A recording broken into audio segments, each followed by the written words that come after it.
సుస్వాగతం. మీరు నేరుగా టెలిఫోన్ ద్వారా సంప్రదించే ఈ కార్యక్రమంలో పాల్గొంటున్న మా ప్రేక్షక మిత్రులైన మీ అందరికీ హృదయపూర్వక ఆహ్వానం. నిరసించటం తప్ప విరసించటం తెలియనటువంటి వ్యక్తులు మహిళలు. ఎండని రేయండగా మార్చగలిగిన స్వాభావిక శక్తి కలిగినటువంటి ప్రతిభాశాలురు మహిళలు. రేయండ అంటే వెన్నెల అని అర్థం చెప్తారు. తగిన ఆర్థిక అవకాశం, రాజ్యాంగ అధికారం, సాంఘిక పరమైనటువంటి అవకాశాలు అందిస్తే మహిళలు రాజ్యాధినేతలై ఈ సమాజానికి అగ్రసరులై మార్గదర్శకత్వం వహించినటువంటి సంఘటనలు చరిత్రలో కోకొల్లలు. ఇవి కేవలం చరిత్రలో ఘటనలు, మనం చదువుకోవటానికి గుర్తుంచుకోవటానికి మాత్రమే పనికొస్తాయి అనుకుంటే పొరపాటు. ఈనాడు మన సమకాలీన సమాజంలో మన మధ్యన మన రాష్ట్రంలో మహిళలందరూ తమంత తాముగా ఉపాధి కల్పించుకుని తక్కిన వాళ్ళకి ఆదర్శప్రాయంగా తమను తాము రూపుదిద్దుకుంటున్నటువంటి వాస్తవం మన మధ్య జరుగుతోంది. ఇది ఎలా జరుగుతోంది? ఇందుకున్నటువంటి అవకాశాలు ఏమిటి? దరఖాస్తు చేసుకోవటానికి మనకు కావాల్సిన కనీస అర్హతలు ఏమిటి? ఈ అంశంలో మనకు ఎదురయ్యే సందేహాలు, సంశయాలన్నిటికీ సమూలంగా సవివరంగా సమాచారాన్ని అందించేందుకు గాను రాష్ట్ర మహిళా సాధికారత ఉపాధి కల్పన శాఖ కమిషనర్ శ్రీమతి సిఎస్ రామలక్ష్మి గారిని ఈరోజు మన కేంద్రానికి ఆహ్వానించారు. నమస్కారం రామలక్ష్మి గారు. నమస్కారం అండి. చాలా సంతోషం అమ్మా, మీరు కొంత సమయం తీరిక చేసుకుని మా ప్రేక్షక మిత్రులను కలవటానికి మా కేంద్రానికి వచ్చారు. మీరు రావటం మా ప్రేక్షక లోకంలో ఉన్న మా సోదరీమణులందరికీ కూడా చెప్పకుండానే స్వయం ఉపాధి వారి దగ్గరికి నడిచి వచ్చినంత సౌభాగ్యం మాకు దక్కుతుంది. వారందరి తరఫున మీకు మరొకసారి హృదయపూర్వకంగా స్వాగతం చెప్తూ, మా సోదరీమణులు ఇతర మిత్రులు కూడా మీతో మాట్లాడాలని ఫోన్లో సిద్ధంగా ఉన్నారు. రామలక్ష్మి గారు, ఆ ఫోన్లో అందుకునే ముందు వారి తరఫున నేను ఒక అడ్డు ప్రశ్న లాంటిది ఒకటి వేస్తానమ్మా. ఇటీవలి కాలంలో అంటే ఈ డ్వాక్రా గ్రూపులు కానివ్వండి, వీటన్నిటితో పాటు మహిళల్లో ఈ స్వయం ఉపాధి తమకు తాము చేపట్టగలము అన్న భావని పరిపుష్టం చేయటానికి మరింతగా ఏమైనా ప్రయత్నాలు జరుగుతున్నాయా? తప్పకుండా జరుగుతున్నాయండి. మనం ఈ డ్వాక్రా సంఘాల్లో ఉండే మహిళల కోసం ముఖ్యంగా ఈ ఆర్థిక సంవత్సరం, అలాగే ఒక 5 సంవత్సరాల వరకు వీళ్ళని ఇప్పటివరకు మనం సామాజికంగా మనం ఎంతో ముందుకు తీసుకొచ్చాం. వాళ్ళలో ఒక చైతన్యం వచ్చింది. ఈరోజు వాళ్ళంతా కలిసికట్టుగా ముందుకొచ్చి ఏదైనా ఒక మంచి పని, వాళ్ళకి నచ్చిన పని, వాళ్ళకి తెలిసిన పని, వాళ్ళకి వచ్చిన పని చేసుకుని ఆర్థికంగా ముందుకి పోదామని చెప్పేసి ఆలోచన ప్రతి వాళ్ళలో కూడా ఉంది. మరి మగవాళ్ళు కూడా స్త్రీ బయటికి వెళ్ళినప్పుడు కేవలం మీటింగులకి అటెండ్ అవ్వడమేనా, లేకపోతే కబుర్లతో కాలక్షేపం చేయడమేనా, ఇంటి కోసం ఏదైనా సంపాదన మార్గం ఆలోచిస్తోందా లేదా అని చెప్పేసి కూడా మగవాళ్ళు కూడా అడుగుతున్నారు, ప్రశ్నలు అడుగుతున్నారు. మరి వాళ్ళ కోసం అటు బ్యాంకుల ద్వారా ఈ సంవత్సరంలోనే కేవలం 500 కోట్ల రూపాయల రుణ సౌకర్యం కల్పించి వీళ్ళకి వివిధ రకాల ఉపాధి కల్పన మార్గాలు, పథకాలు వాళ్ళు చేపట్టేలా చేయడం అనేది ఒకటి. తర్వాత మన ఆంధ్ర రాష్ట్రంలో ఉన్న అన్ని జిల్లాల్లోనూ వెలుగు పథకం ద్వారా మనం మహిళల్ని చైతన్యపరిచి ముందుకు తీసుకొచ్చి వాళ్ళకు కావలసిన ఆర్థికపరమైన కార్యక్రమాలు, వాళ్ళు తయారు చేసుకునే వస్తువులకి మరింత మెరుగుపెట్టే అవకాశాలు, మరి మార్కెటింగ్ సదుపాయాలు ఇవన్నీ చేయడానికి కూడా 2000 కోట్ల ప్రణాళిక మనం తయారు చేసుకుని ఇప్పుడు మరి మహిళా జన్మభూమి టైంలో మనం దాన్ని లాంచ్ చేయడం కూడా చేసింది. బాగుంది. స్వాభావికంగా మహిళకి పొదుపు తత్వంలో ఒక భాగం. పొదుపే పొనుపు అని ఒక వాక్యం ఉంది. పొనుపు అంటే పరాక్రమము అని అర్థం చెబుతారు. మహిళకున్న గొప్ప శక్తి ఏంటంటే పొదుపుగా చేయటం. ఆవిడ భావాలు కానివ్వండి, మాటలు కానివ్వండి, జీవన సరళి కానివ్వండి, చాలా పొదుపుగా ఉంచి అన్నిటినీ అదుపులో ఉంచి తద్వారా తనలో నిబిడీకృతమైన పరాక్రమాన్ని ప్రపంచానికి ఎప్పుడూ చాటి చెబుతూ వచ్చింది. ఇవాళ దానికి ఒక ఆర్థికపరమైనటువంటి రూపాంతరాన్ని తయారు చేసి ఈ మహిళలందరినీ ఒక సామూహికంగా ఒక శక్తిగా రూపొందించడానికి ప్రభుత్వం ఈ పథకాలన్నీ ప్రవేశపెట్టింది. వీటిల్లో మా సోదరీమణులు పాల్గొనాలి అంటే మౌలికంగా వాళ్ళకి కావాల్సిన అర్హతలు ఏంటి? ముఖ్యంగా ఈరోజు ప్రభుత్వం ద్వారా చేపట్టే కార్యక్రమాలన్నీ కూడా మరి పేద కుటుంబాలకి సంబంధించిన కార్యక్రమాలు. పేద కుటుంబాలంటే వాళ్ళ యొక్క సంవత్సరాదాయము 13,000 రూపాయల లోపల ఉండాలి. అంటే సంవత్సరానికి 13,000 రూపాయలు కింద లోపల ఉండాలి. అంటే వీళ్ళని దారిద్ర్య రేఖ దిగువన అని అంటారా? ఉన్న కుటుంబాలని ఆంగ్లంలో అంటాము. సో వాళ్ళంతా కూడా సంఘటితంగా ఉండి ఇరుగు పొరుగు కుటుంబాల వాళ్ళంతా కూడా ఒక సంఘంగా మరి ఏర్పడినప్పుడు వాళ్ళు చేసే పొదుపుకి ప్రభుత్వం కూడా వాళ్ళు ఎంత చేస్తే అంత ప్రభుత్వం సహాయం చేస్తూ ఈ పొదుపు ప్రభుత్వ సహాయాన్ని చూపించుకుంటూ బ్యాంకుల ద్వారా దానికి 4-5 రెట్లు వీలైతే 10 రెట్ల వరకు కూడా బ్యాంకుల ద్వారా వాళ్ళకి సహాయం అందించడం. మరి వాళ్ళు తయారు చేసే వస్తువులకి ఒక మంచి పనిముట్టు ఇస్తే వస్తువు తయారు చేయడం సులభం అవుతుంది. మంచి టెక్నాలజీ కనుక మనం ఇస్తే నాణ్యత పెరుగుతుంది, సరుకు నాణ్యత. అవన్నీ కూడా ఈ ఇంటర్వెన్షన్స్ అనమాట. ఈ టెక్నాలజీ అనేది కానీ, టూల్స్ కానీ, ఈ ఇన్స్టిట్యూషనల్ క్రెడిట్ కానీ, ఇటువంటి ఇన్పుట్స్ వాళ్ళకి కల్పించి వాళ్ళని ఆర్థికంగా ముందుకు తీసుకుపోవడం అనేది ప్రభుత్వం చేపడుతున్న పెద్ద కార్యక్రమం. రామకృష్ణ, వీళ్ళు అంటే గ్రామీణ ప్రాంతాల్లో ఉండే మా సోదరిమణులు మీరు అన్నారు వాళ్ళకి తెలిసినటువంటి వృత్తుల ద్వారా అనేక ఉత్పత్తులను తయారు చేసి వాటికి కావాల్సిన ముడి సరుకులు మనం అందించేసే ప్రయత్నం కూడా చేస్తున్నారు. ఆర్థిక రూపేణా కానివ్వండి, సాంకేతిక పరిజ్ఞానం కానివ్వండి. తయారైన ఉత్పత్తుల్ని అమ్మకానికి కూడా ఏమైనా సహాయం చేస్తారు? అమ్మకానికి తప్పకుండా గవర్నమెంట్ ఈ ఉత్పత్తులను అమ్మకపోవచ్చు, కానీ అమ్మకానికి ఫెసిలిటేషన్ మాత్రం గవర్నమెంట్ చేస్తుందండి, అవకాశాలు చూపిస్తుంది. ఓ ఫోన్ తీసుకుని మరి కొన్ని వివరాలకు వద్దామండి. హలో హలో హలో నమస్కారం అండి, మీ పేరు చెప్తారా? నా పేరు రామ్మోహన్ సార్. రామ్మోహన్ గారు ఎక్కడి నుంచి మాట్లాడుతున్నారండి? నేను సంతోష్ నగర్ నుంచి మాట్లాడుతున్నానండి. చెప్పండి సార్ ప్లీజ్. ఇప్పుడు మా డాక్టర్ బీకామ్ ఫస్ట్ క్లాస్ లో పాస్ అయింది. అయ్యా, ఇప్పుడు ఆమెకి ఏమన్నా ప్రాజెక్ట్ రిపోర్ట్ ఇవ్వాలన్నా, ఇప్పుడు మాకు లోన్ కావాలంటే ఏదో ఒక ఏమైనా బిజినెస్ చేయాలంటే మీరు ఏమైనా గైడెన్స్ ఇస్తారా? ఎలా? తప్పకుండా మా మేడం రామలక్ష్మి గారు చెప్తారు, వినండి. రామ్మోహన్ గారు చెప్పండి మేడం.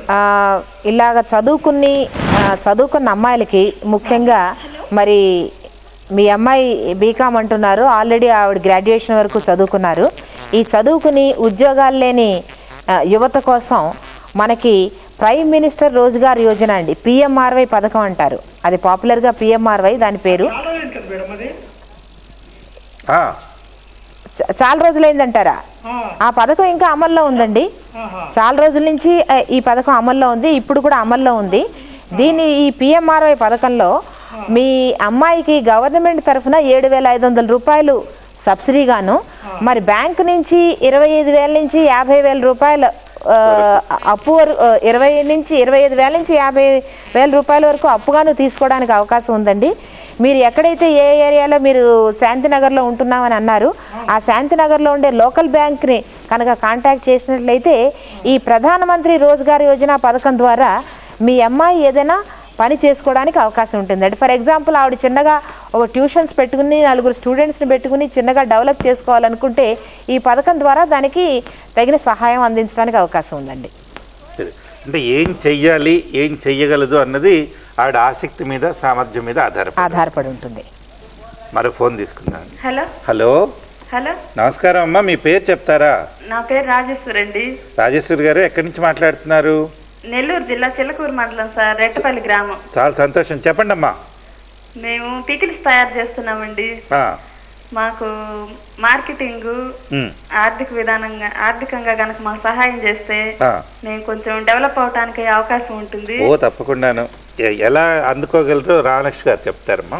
ఇప్పుడు అమ్మ రాజేశ్వరి మేడం నమస్తే. నమస్తే అమ్మా.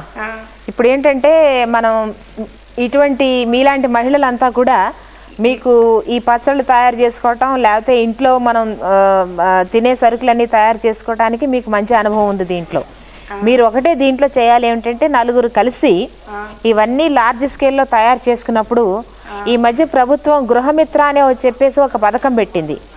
ఈ గృహమిత్ర పథకం ద్వారా మీ జిల్లాలో ఉండే రేషన్ షాపుల్లో మీరు తయారు చేసే పచ్చళ్ళకి మంచి ఒక స్టాండర్డ్, ఒక నాణ్యత అనేది ఉండాలమ్మా. దానికి నాణ్యత ఉండాలి. దానికి ఫుడ్కి సంబంధించిన అగ్మార్క్ అది కావాలి. అది కనుక మనం సంపాదించుకున్న నాళ్ళు మనమైతే ఈ అగ్మార్క్ అనేది వాళ్ళు వచ్చి మనం ఎటువంటి కండిషన్స్లో, ఎటువంటి ఎన్విరాన్మెంట్లో మనం ఇవన్నీ తయారు చేస్తున్నాము, ఇవన్నీ మంచి శుభ్రంగా ఉన్నాయా, వీటికి ప్యాకేజింగ్ బాగా మీరు చేస్తున్నారా, అవన్నీ చూసి మీకు అది ఇస్తారు వాళ్ళు. అది ఇచ్చినప్పుడు మనం ఈ సివిల్ సప్లైస్లో ఉండే గృహమిత్ర ద్వారా మనం ఇవన్నీ వీటికి అమ్ముకోవడానికి అవకాశం ఉందమ్మా. అట్లా కాకుండా ఒకటే నేను మీకు చెప్తున్నాను రాజేశ్వరి, మీరు తయారు చేసే పచ్చళ్ళు కనుక రుచిగా ఉండి శుభ్రంగా ఉంటే మీరు ప్రజలే మీ దగ్గరికి వచ్చి తీసుకుంటారు. ఈరోజు నెల్లూరులో మనం డ్వాక్రా బజార్ పెట్టాము. మీరు అక్కడ ఒక్కసారి మీరు ఇచ్చారు కదా, మీరు ఒక్కసారి ట్రై చేసి చూడండి. అలాగే మనకి హాస్టల్స్ ఉన్నాయి. ఇప్పుడు నెల్లూరులో చాలా ప్రైవేట్ కాలేజీలు ఉన్నాయి, నారాయణ ఇటువంటి ఎడ్యుకేషనల్ ఇన్స్టిట్యూషన్స్. అక్కడ చాలా మంది స్టూడెంట్స్ చదువుకుంటారు. ఆ హాస్టల్స్లో వాళ్ళకి అవకాశం ఉంటుంది. మీరేమిటంటే మార్కెటింగ్ అనేది అమ్మా ఎప్పుడు కూడా మన కాళ్ళ దగ్గరికి రాదు. మనం ఎక్కడ మార్కెట్ ఉంటుందో దాన్ని మనం వెతుక్కుంటూ వెళ్ళాలి. వెళ్ళి ఆ ప్రిన్సిపల్ గారితో మాట్లాడి, ఆ క్యాంటీన్ ఇన్ఛార్జ్తో మాట్లాడితే మీకు తప్పకుండా అక్కడ ప్రోత్సాహం లభిస్తుంది. తర్వాత నేను మీరు ఆ డిఆర్డిఏ ప్రాజెక్ట్ డైరెక్టర్ని కలవండి. అక్కడ అసిస్టెంట్ ప్రాజెక్ట్ ఆఫీసర్ ఉన్నారు, వారిని కూడా కలవండి. మీరు నెల్లూరు జిల్లాలో కనుక మీకు మార్కెట్ మీరు పూర్తిగా ఇంకా అంతకన్నా ఎక్కువ చేయగలరు, మీ జిల్లా స్థాయి నుంచి పైకి రాగలరు అంటే హైదరాబాద్లో కూడా మనం తప్పకుండా వీటిని మనం ఇక్కడున్న హోటల్స్కి కానీ ఇక్కడ ఉండే అదర్ అవుట్లెట్స్కి కానీ సప్లై చేయడానికి మనం ప్రయత్నిద్దాం. మాకు ఇక్కడ మేడం డిఆర్డిఏ అధికారులు బాగానే హెల్ప్ చేస్తున్నారు మేడం. చెప్పమ్మా. డిఆర్డిఏ అధికారులు మాకు బాగానే హెల్ప్ చేస్తున్నారు. మేము 2 నెలల్లోనే బాగానే పికిల్ బాగున్నదని మంచి పేరు వచ్చింది. Very good. కానీ మేడం మాకు మార్కెటింగ్ లో ఈ ప్యాకేజ్ విషయంలో మేడం లేబుల్ ఉన్నది చూసారా, అది గనక మాకు డిఆర్డిఏ తరఫున గనక చేయగలిగితే ఈ డ్వాక్రా ఉత్పత్తులు కింద మాకు కొంచెం అదనంగా పడే ఖర్చు కొంచెం తగ్గించగలిగే అవకాశం ఉన్నది. తప్పకుండా చేస్తానమ్మా. మీరు పీడీ గారిని కలవండి, ఒక రిప్రజెంటేషన్ రాసివ్వండి. ఇప్పుడు తర్వాత మీరు ఈ ప్యాకేజింగ్ మిషన్ కావాలన్నారు. ఏంటంటే పచ్చళ్ళన్నీ నీట్గా ప్యాక్ చేసుకోవడానికి మీరు మిషన్ అడుగుతున్నారు. దాని మీద ఏంటంటే లేబులింగ్ చేయాలని అడుగుతున్నారు. ఈ 2 మిషన్లు కొనుక్కోవడానికి ఒక 50,000 రూపాయలు కనుక మీకు ఖర్చు అయినట్లయితే, మీరు 10,000 వరకు మీ గ్రూప్ తరఫున పెట్టుకున్నట్లయితే 40,000 మనం డిఆర్డిఏ ద్వారా ఇప్పించి అటువంటి మిషన్లు కూడా మీకు మీకు సప్లై చేయడానికి మేము ప్రయత్నిస్తామమ్మా. తప్పకుండా మీరు డిఆర్డిఏని కలవండి.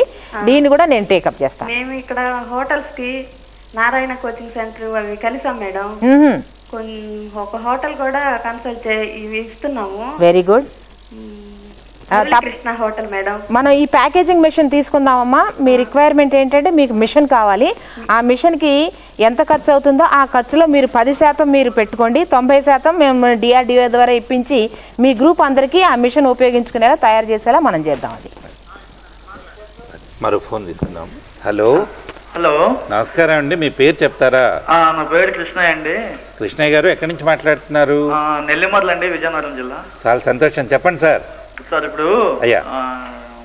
ఇప్పుడు బిలో 10th క్లాస్ ప్రైవేట్ గా ఎగ్జామ్ అయితే వాటి తాలూకా ఎగ్జామినేషన్ పేపర్స్ ఎన్నాళ్ళు ఉంచుతారు సార్? కృష్ణయ్య గారు, మీకు కోపం రాకపోతే దీనికి ఇవాళ మనం చేపట్టిన అంశానికి కొంచెం దూరంగా ఉందేమో కదా సార్? అదే మధ్యలో ప్రోగ్రామ్ వేసాం సార్, దాని మీద ఎడ్యుకేషన్ లో మాట్లాడుతుంటే దాని గురించి ఏమో అదే అంటే మౌలికంగా ఇవాళ మన కమిషనర్ శ్రీమతి రామలక్ష్మి గారు వచ్చింది ఏంటంటే, ఈ మహిళలకి స్వయం ఉపాధి కానీ వాళ్ళు ఏదైనా వృత్తులు చేసుకుని వాళ్ళకి అవసరమైతే ఆర్థిక సహాయం ఏ విధంగా ఇవ్వచ్చు అనే అంశం గురించి చెప్పడానికి వచ్చారు. అందుకు సంబంధించి మీకు ఏదైనా సమస్య ఉంటే తప్పకుండా ప్రస్తావించండి. Okay, thank you. నమస్కారం. మరో ఫోన్ తీసుకుందాం. హలో. హలో. హలో, నమస్కారం అమ్మా. మీ పేరు చెప్తారా? నా పేరు కృష్ణవేణండి. కృష్ణవేణి గారు ఎక్కడి నుంచి? తుంపాల గ్రామం, అనకాపల్లి మండలం, విశాఖ జిల్లా అండి. చాలా సంతోషం, చెప్పండి అమ్మా. ఈ డోక్రా తయారు చేసే వస్తువులు ఉన్నాయి కదండి, మాకు మార్కెట్ చేయడం కష్టంగా ఉంది. అందు గురించి మీరు ఆ వస్తువులకి హాస్టల్ గానీ ప్రభుత్వ కార్యాలయంలో గానీ తప్పనిసరిగా మీరు కొనేలాగా ఏమైనా ఏర్పాట్లు చేయగలరా? అంటే మీరు ఏం తయారు చేస్తుంటారు? మేమండి పచ్చళ్ళు తయారు చేస్తాము, సంచులు తయారు చేస్తాము, ఇంకా అనేక రకమైన మన చాలా గ్రూప్స్ ఉన్నాయండి. అదే అదే తప్పకుండా. ఇప్పుడు అమ్మ కృష్ణవేణి, ఒకటి ఏంటంటే మీరు అక్కడ అనకాపల్లి ఆ ఏరియాలో సంచులు అని చెప్పారు. అవి ఈ జనపనారతో జూట్తో చేసే సంచులు అవి? హలో. హలో చెప్పండి అమ్మా. మీరు సంచులు దేంతో తయారు చేస్తున్నారు? ఈ జనపనార జూట్తో తయారు చేస్తున్నారా అవి? అవునండి. ఇప్పుడమ్మా అక్కడ ఏం చేస్తున్నామంటే మనం విశాఖపట్నంలో ఈ జనపనారతో తయారు చేసే సంచులన్నీ కూడా మనకి ఇప్పుడు కొన్ని ఈ క్లాత్ షాప్స్ ఉన్నాయి మన దగ్గర. పెద్ద పెద్ద క్లాత్ షాప్స్ అన్నీ కూడా ఈ పట్టు చీరలు అవి మనం చీరలు అవి కొనుక్కున్నప్పుడు వాళ్ళు మంచి బ్యాగులు ఇస్తారు, జూట్ బ్యాగ్స్. వాళ్ళందరికీ కూడా మనం సప్లై చేయడానికి అవకాశం ఉందమ్మా. తర్వాత ఇప్పుడు ఈ జూట్ బ్యాగ్స్ ఏమిటంటే మనం మార్కెట్లో ముఖ్యంగా పెద్ద పెద్ద పట్టణాల్లో ఈ పాలిథిన్ సంచులన్నీ క్రమక్రమంగా తీసేస్తున్నారు. గవర్నమెంట్ కూడా దాని మీద కొంత రిస్ట్రిక్షన్స్ పెడుతోంది, ఇంకా ఫ్యూచర్లో పెట్టబోతోంది ఈ పొల్యూషన్ అది అరికట్టడానికి. కాబట్టి ఈ జూట్ బ్యాగ్స్ వాడకం అనేది తప్పకుండా పెరుగుతుంది. కాకపోతే ఒకటి ఏమిటంటే దాంట్లో దానికి ఎంత మంచి రంగులు వేసి దాని మీద మంచి మనం డిజైన్లు కనుక తీసుకొచ్చినట్లయితే ఈరోజు మనం పట్టణాల్లో పెద్ద పెద్ద సూపర్ మార్కెట్లో కూడా ఈ జూట్ బ్యాగ్స్ అనేవి బాగా మంచిగా మనకి అమ్ముడుపోవడానికి అవకాశం ఉంది.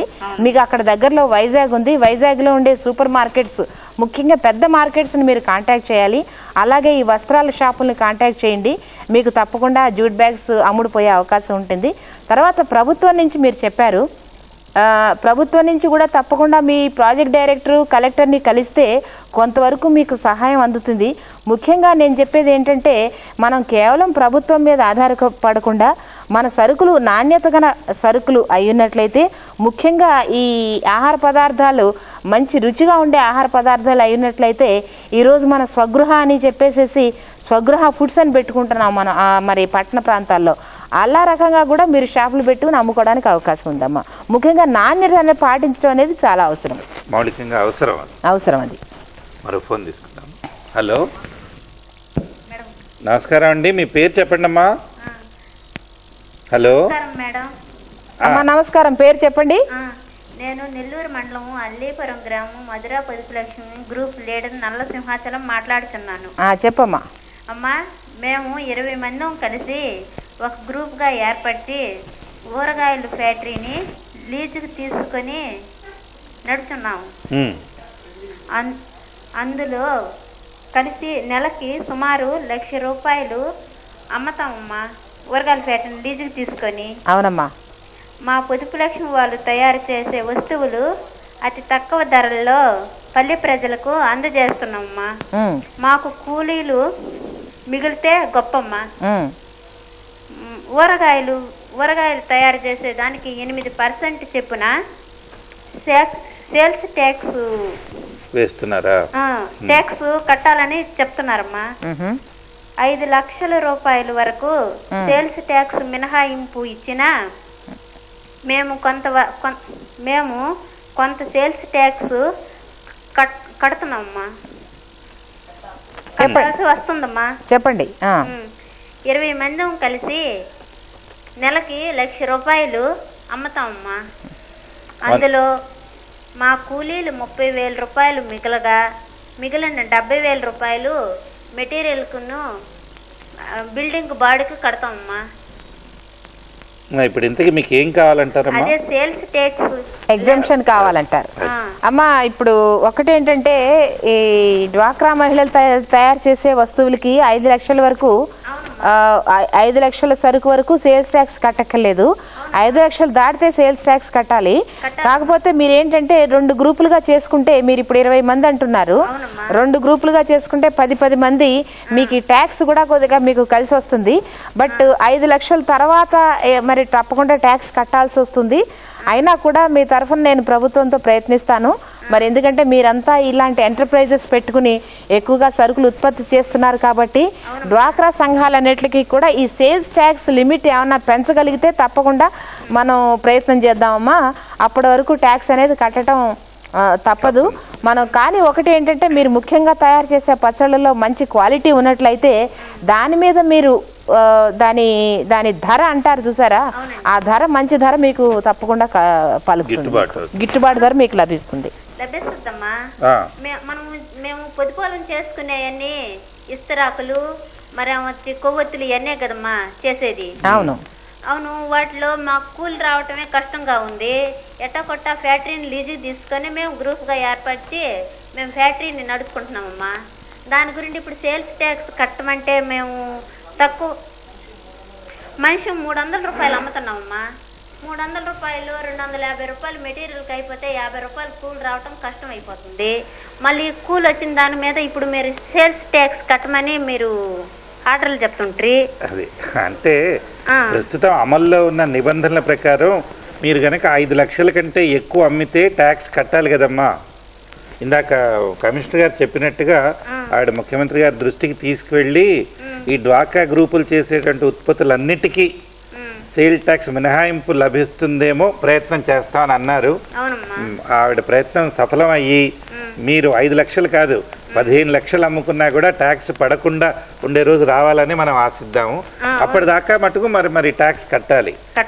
ప్రస్తుతం రూల్ ఉంది కదా, దానికి కమిషనర్ గారు ఇందాక మీరు గమనించారో లేదో మరొక చిన్న ఉపాయం కూడా చెప్పారు. మీరు ఒక గ్రూప్ కాకుండా 2 గ్రూపులుగా విడిపోయి చేసుకుంటే ప్రతి గ్రూపు 5 లక్షల దాకా వ్యాపారం చేసుకోవచ్చు. ఇప్పుడు మీరు 20 మంది ఉన్నారన్నారు కదా అమ్మా, మీరు 20 మంది ఉన్నారన్నారు కదా, 10 మంది ఒక గ్రూపుగా 10 మంది ఒక గ్రూపుగా విడిపోయి ఇద్దరు 5-5 లక్షల చొప్పున వ్యాపారం చేసుకోవచ్చు. మీకు అప్పుడు సేల్స్ ట్యాక్స్ కట్టవలసిన అవసరం లేదమ్మా. బట్ అయినా కూడా ఈ 5 లక్షల్ని మనం దీన్ని 10 లక్షలు చేద్దామా 15 లక్షలు చేద్దాం అనేది తప్పకుండా ఆలోచన చేద్దాం. ప్రభుత్వ దృష్టికి తీసుకొచ్చి మీ అందరి తరఫున కూడా నేను దీన్ని ప్రయత్నిస్తాను తప్పకుండా. అంటే పెద్దలు ముఖ్యమంత్రి గారు సానుకూలంగానే పరిశీలిస్తారని ఆశిస్తామండి. మరో ఫోన్ తీసుకుందాం. హలో హలో నమస్కారం అండి, మీ పేరు చెప్పండి ప్లీజ్. నా పేరు శారదమ్మ అండి. శారదమ్మ గారు ఎక్కడి నుంచి మాట్లాడుతున్నారు? మాది నెల్లూరు జిల్లా చిల్లకూరు మండలం రెట్టపల్లి గ్రామం అండి. చెప్పండి అమ్మా. మేము గ్రూపు మాది చెంగాళమ్మ గ్రూపు 14 మంది ఉన్నాం సార్. మాకు అదే సార్ మేము మా గ్రూపులో అందరూ 12 మంది దాకా శారీస్ నేర్చుకునే వాళ్ళము. ఇంతకు ముందు పబ్లిక్ గార్డెన్ లో సంవత్సరానికి ఒక సూర్య అట్లా చేస్తా ఉన్నారు. ఆ అవకాశం ఇప్పుడు కలగజేయటం లేదు. అట్లా చేసుకుంటే మా గ్రూప్ లో అందరూ సొంతంగా నేర్చుకుని 10 రూపాయలు సంపాదించుకుంటా ఉన్నారు. ఆ అవకాశం ఏదైనా కలగజేస్తే తప్పకుండా చేద్దామమ్మా. ఇప్పుడు పబ్లిక్ గార్డెన్ లోనే కాదు, హైదరాబాద్ లో ఎక్కడైనా సరే మీకు ఎగ్జిబిషన్ పెట్టి మీరు అమ్ముకునే మీరు నేస్తున్న చీరలన్నిటికీ కూడా ఉత్పత్తులన్నిటికీ కూడా తప్పకుండా మార్కెటింగ్ సదుపాయం చేద్దాము. డిఆర్డి తరఫున సోప్స్ డిటర్జెంట్ పౌడర్ అవన్నీ ట్రైనింగ్ నేర్చుకుంటున్నారు. గ్రూప్ లో వాళ్ళు ఇప్పిస్తామంటున్నారు. ఆ అవకాశం మాకు కలగజేస్తే ట్రైనింగ్ అయితే తప్పకుండా ఇప్పిస్తామమ్మా. నేను ఇక్కడి నుంచే చెప్తున్నాను, మీ గ్రూప్కి కానీ మీ ఊర్లో ఉండే గ్రామాల్లో ఉండే మహిళలందరికీ కూడా ట్రైనింగ్ అనేది తప్పకుండా మనం ఇద్దాము. మీరు తయారు చేసుకునే వస్తువులు ఒకటి మాత్రం మీరు గమనించాలి, మీ ఊర్లో కనీసం ప్రతి రోజు ఆంధ్ర రాష్ట్రంలో మన పరిస్థితి ఏంటంటే ప్రతి గ్రూప్ లో కనీసం 10 నుంచి 15 గ్రూపులు ఉన్నాయి. ప్రతి ఊర్లో కూడా 15 గ్రూపులు అంటే కనీసం 300 మంది ఆడవాళ్ళు ఉన్నారు. మీకే చాలా అవసరాలు ఉంటాయి, మీ కుటుంబంలో మీకే చాలా అవసరాలు ఉన్నాయి. మీరు తయారు చేసుకునే వస్తువులు మీరు కనుక ఉపయోగించుకున్నట్లయితే మీకు ఆ వస్తువులకి ఆ ఉత్పత్తులకు కావాల్సిన గిట్టుబాటు ధర కూడా మీ దగ్గర నుంచే రావడానికి అవకాశం ఉంటుంది. మనం ఏంటంటే మనం వస్తువులు ఈరోజు మనం తయారు చేస్తున్నప్పుడు మనం బయటికి తీసుకెళ్ళి అమ్మడం ఒకటి, బట్ ఆ వస్తువుల్ని మనం వాడుకుంటున్నప్పుడు మన డ్వాక్రా గ్రూపుల్లో ఉన్న సభ్యులు, మన స్వయం సహాయ గ్రూపుల్లో ఉన్న సభ్యులకు కూడా మనం కనుక దీన్ని తీసుకెళ్ళగలిగితే లోకల్గా కూడా చాలా మార్కెట్ ఉంది. మనం అందరం కూడా కన్జ్యూమర్సే కదా, దాన్ని కూడా మనం ప్రమోట్ చేయాలన్నమాట. దాన్ని కూడా ఆలోచించండి. ట్రైనింగ్ అనేది తప్పకుండా టేకప్ చేద్దాం. అదే పబ్లిక్ గార్డెన్ లో అదే శారీస్ సేల్ తప్పకుండా హైదరాబాద్ లో ఎగ్జిబిషన్ పెడతామమ్మా, మిమ్మల్ని పిలుస్తాం, మీరు ఇక్కడికి రండి, పార్టిసిపేట్ చేయండి. అంటే రామకృష్ణ గారు మా సోదరి సూచించినట్టుగా ఈ విధమైనటువంటి డ్వాక్రా ఉత్పత్తుల ప్రదర్శన రాష్ట్ర రాజధానితో పాటు అంటే తిరుపతిలోను విశాఖపట్నంలోను లేదా అటు రాజమండ్రి ఇలాంటి ప్రాంతాల్లో కూడా ఏర్పాటు చేసే ఆలోచన కానీ అవకాశం కానీ ఏమైనా ఉందా? ఇప్పుడు మేము ఏం చేస్తున్నామంటే ప్రతి జిల్లాలో నెలకు ఒకసారి లేదా 2 నెలలకు ఒకసారి లేదా ఈ పండుగలు వచ్చినప్పుడు శివరాత్రి కానీ లేకపోతే దసరా కానీ సంక్రాంతి కానీ లేకపోతే ఇటువంటి ఉత్సవాలు tourism festivals Kakatiya festival, Nagarjuna festival, Amaravati festival, penguin festival ఇలాంటి టూరిజం ఫెస్టివల్స్లో ఈ ఎగ్జిబిషన్స్ పెడుతున్నామండి. అలాగే ఆంధ్ర రాష్ట్రంలోనే కాకుండా ముఖ్యంగా ఇటువంటి మన చేనేతలు కానీ సిల్కులు కానీ ఆంధ్రాకి సంబంధించిన వాటికి బయట రాష్ట్రాల్లో ఎక్కువగా అమ్ముడుపోతాయి, మన గద్వాలు కానీ పోచంపల్లి కానీ. కాబట్టి వీళ్ళని ఎక్కడైతే all India handicrafts or handlooms డిపార్ట్మెంట్లో వాళ్ళ ఎగ్జిబిషన్స్తో మనం పూర్తిగా కోఆర్డినేట్ చేసుకుని వీళ్ళని ఢిల్లీ, కలకటా, బాంబే, మెడ్రాస్ ఇటువంటి పట్టణాల్లో జరిగే ఎగ్జిబిషన్స్ కూడా పంపించడం జరుగుతుంది. ఒకటి నేను మన డ్వాక్రా సోదరీమణులకి నేను చెప్పేది ఏమిటంటే, మనం ఎప్పుడు ఏది వస్తువు తయారు చేస్తున్నా మనం కేవలం ప్రొడ్యూసర్సే కాదు, మనం కన్జ్యూమర్స్ కూడా. మనం ప్రతి చేసే వస్తువు బయట వాళ్ళ దగ్గరికే పంపించవలసిన అవసరం లేదు. మన గ్రామంలోనూ, మన మండలంలోనూ, మన జిల్లాలోనూ కూడా మన వాళ్ళందరూ కూడా వాడుకున్నా కూడా చాలా ప్రొడక్షన్ ఇంకా మనం ఇంక్రీజ్ చేయడానికి అవకాశం ఉంది. అదొక్కటి ఆలోచించవలసిన అవసరం ఉంది. మనం గనక వాడుకోవటం మొదలు పెడితే అవసరమైన వ్యాపారం మన వీధిలోనే ఉంటుంది. మనం ఈరోజు డిటర్జెంట్ సోప్ తయారు చేస్తున్నాం. మనం మార్కెట్లోకి వెళ్ళి కేవలం ఆ బ్రాండ్ నేమ్ ఉన్న సోపే కాకుండా ఈ సోప్ కూడా బట్టలు బాగా ఉతికింది అనుకోండి, దీన్ని వాడుకోవడానికి మనం ప్రమోట్ చేయాలి. నాణ్యత ఒకటి మెయింటైన్ చేయాలి. తర్వాత నాణ్యతతో పాటు దీని పట్ల విశ్వాసం ప్రజల్లో కలిగింపు చేయాలి. రెండు జరిగినప్పుడు మా సోదరిమణులు చేస్తున్న కృషికి గుర్తింపు లభిస్తుంది. మరో ఫోన్ తీసుకుందాం. హలో హలో, నమస్కారం అండి. మీ పేరు చెప్తారా? రాఘరావు అండి, నాగోల్ నుంచి మాట్లాడుతాను. చెప్పండి సార్. ఇది ఇప్పుడు ఇక్కడ మా దగ్గర కొంతమంది లేడీస్ కలిసి ఈ డాక్టర్ పొదుపు సంఘం ద్వారా అమౌంట్ ఒక దగ్గర జమ చేస్తున్నారండి. దానికి ఇచ్చిన బుక్ మీద ఏది ఇంతవరకు వాళ్ళు సిగ్నేచర్ చేయట్లేదండి. ఎవరు ఏదైతే పాస్బుక్ ఇస్తున్నారో దాని మీద ఏం సిగ్నేచర్ అంటూ ఏం లేదు. అమౌంట్ తీసుకుంటున్నారు ఏంటో, తర్వాత ఖాళీ అమౌంట్ వేస్తున్నారు అంతే. దాంట్లో ఏ సిగ్నేచర్ ఏం చేయట్లేదు దాని మీద. దానివల్ల ఆ అమౌంట్ ఎక్కడ పోతుంది, ఎక్కడ జమ చేస్తున్నారు కూడా ఎవరికి ఇక్కడ సంఘాల సభ్యులకు ఎవరు సాధనంతో తెలియదు. దీని ద్వారా మరి సంఘం ద్వారా ఇప్పుడు ఎక్కడైతే సభ్యులు ఉన్నారో వాళ్ళు దాని ద్వారా తీసుకునే ఏదైనా లోన్ కానీ తీసుకొని వాళ్ళు ఇండివిజువల్ ఏదైనా బిజినెస్ చేసుకోవచ్చా, అలాంటిది ఏమైనా ఉపాధి ఉందని చెప్తాను. ఒకటండి, దీంట్లో ముఖ్యంగా మీరు అమౌంట్ తీసుకుంటున్నారు, సిగ్నేచర్ చేయటం లేదు, ఎవరు ఇచ్చిన డబ్బుకి రసీదు ఇవ్వటం లేదు అని అంటున్నారు. అది ఎట్లా జరుగుతుంది అనేది మామూలుగా రూల్ ప్రకారం అయితే వీళ్ళంతా కలిసి అక్కడ మీకు నాగోల్లో వాళ్ళకి ఒక బ్యాంక్ ఉంటుంది వాళ్ళకి దగ్గరలో, ఆ బ్యాంక్ లో అకౌంట్ ఓపెన్ చేసుకోవాలండి. ఒక సంఘంలో ఉండే ఒక ఇద్దరు పేరు ఒక జాయింట్ అకౌంట్ ఓపెన్ చేసుకోవాలి. తర్వాత వీళ్ళు పొదుపు చేసే డబ్బులన్నీ ఒక నెలకోసారి బ్యాంకులోనే వేయాలి, వేరే చోట ఎక్కడ వేయడానికి అవకాశం లేదండి. బ్యాంకులో వేస్తే ఏమిటంటే ఎవరెంత ఇచ్చారు అనే దాని మీద దాంట్లో సరైన రికార్డు ఉంటుంది. తర్వాత ఇచ్చినప్పుడు వాళ్ళకేమో డబ్బులు ఇచ్చిన దానికి అక్నాలెడ్జ్మెంట్ ఇవ్వాలి. తర్వాత వాళ్ళు పొదుపు చేసుకున్న డబ్బుని దాన్ని పూర్తిగా బ్యాంకులోనే పెట్టకుండా వాళ్ళు వాడుకుంటూ ఉండాలి, వాళ్ళ అవసరాలకు వాడుకుంటూ ఉండాలి. అవసరాలకు వాడుకున్నప్పుడు వడ్డీ రేటు కూడా అది ఏంటంటే రూపాయి వడ్డీయా, రూపాయిన్నర వడ్డీయా, ₹2 వడ్డీయా అనేది వాళ్ళే నిర్ణయించుకోవడానికి అవకాశం ఉంటుందండి.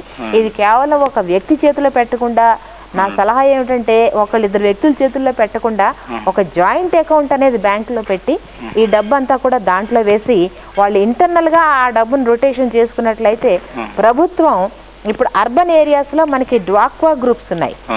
ఆ డ్వాక్వా గ్రూప్స్ ద్వారా, అలాగే షహరీ రోజ్గార్ యోజన ఉంది, స్వర్ణ జయంతి షహరీ రోజ్గార్ యోజన. ప్రతి గ్రూప్కి ₹1,00,000 ₹25,000 వరకు సబ్సిడీ ఇవ్వడం, మరి అంత అమౌంట్ మళ్ళీ బ్యాంక్ లోన్ కూడా తీసుకోవడానికి అవకాశం ఉందండి. ఇది దయచేసి ఒక వ్యక్తుల చేతుల్లో పెట్టద్దు, లేకపోతే దాంట్లో ఏదైనా ఫ్రాడ్ జరిగినప్పుడు రేపు అందరూ కూడా దానికోసం బాధపడాలి. కాదు మేడం, ఇప్పుడు మాకు ఏదైతే పాస్బుక్ ఇచ్చారో దాంట్లో ఏమో ఇప్పుడు ఇక్కడ కూర్చున్న సభ్యులంతా ఉన్నారు కదా, వాళ్ళంతా బ్యాంకులు వేస్తున్నారని చెప్తున్నారు. వాళ్ళు ఇచ్చే అక్నాలెడ్జ్మెంట్ లేదు, బుక్లో సిగ్నేచర్ కూడా లేదు. దాని గురించి సిగ్నేచర్ అవసరం అంటారా బుక్లో కంపల్సరీ? మీరు బ్యాంకులో అకౌంట్ ఓపెన్ చేశారా? సభ్యులందరూ కలిసి ఒక అకౌంట్ ఓపెన్ చేశారు. మీరు ఒకసారి బ్యాంక్ వెళ్ళి అడగండి, వాళ్ళు స్టేట్మెంట్ ఇస్తారు. అట్లా ఇస్తారంటారా? సార్ వీళ్ళు మీకు చెప్పిన డబ్బు అందులో ఉందా లేదా అనేది ఒకసారి వెళితే తెలిసిపోతుంది. దానివల్ల ఏదైనా అవకతవకలు జరిగితే అది అందరి దృష్టికి తీసుకురావచ్చు. చాలా సంతోషం రామలక్ష్మి, మీరు మా కేంద్రానికి వచ్చి మా సోదరీమణుల సమస్యలకి పరిష్కార మార్గాలతో పాటు చక్కటి భవిష్యత్ మార్గదర్శకాలను కూడా చూపించారు. వారందరి తరఫున హృదయపూర్వక ధన్యవాదాలు. నమస్కారం.